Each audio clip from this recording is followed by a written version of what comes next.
ამ ვიდეოზე, რასაც ნახავთ, საკმაოდ არასასიამოვნო წარმოსადგენი იქნება, რადგან ეს არის სხივური თერაპიის დროს გამოსაყენებელი სახის მასკა, რომელიც ეხლა საკმაოდ მოქნილად გამოიყურება, მაგრამ რამდენიმე წუთში გაქვავდება და ამასთან ერთად მჭიდროდ დაფიქსირდება ქვემოთ მდებარე მაგიდასთან. ეს ნიღაბი ძირითადად გამოიყენება მაშინ, როდესაც ონკოლოგიური დაავადებები თავისა და სახის მიდამოში ვითარდებიან და არსებობს ჩვენება რადიაციული თერაპიის.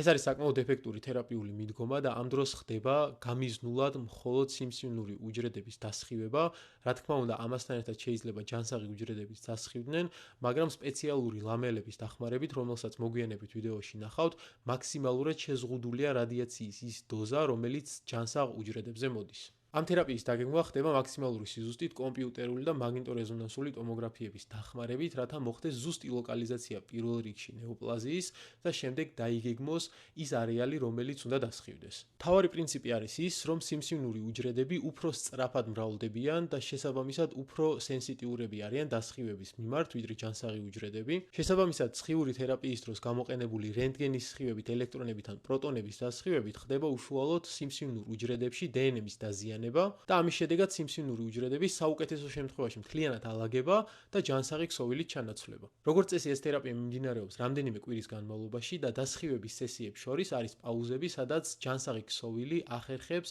რომ ნაწილობრივ მაინც აღიდგინოს თავისი ფუნქცია. სწორედ ეს ჯანსაღი უჯრედის რეპარაციული მექანიზმები არის საფუძველი სხივური თერაპიისა.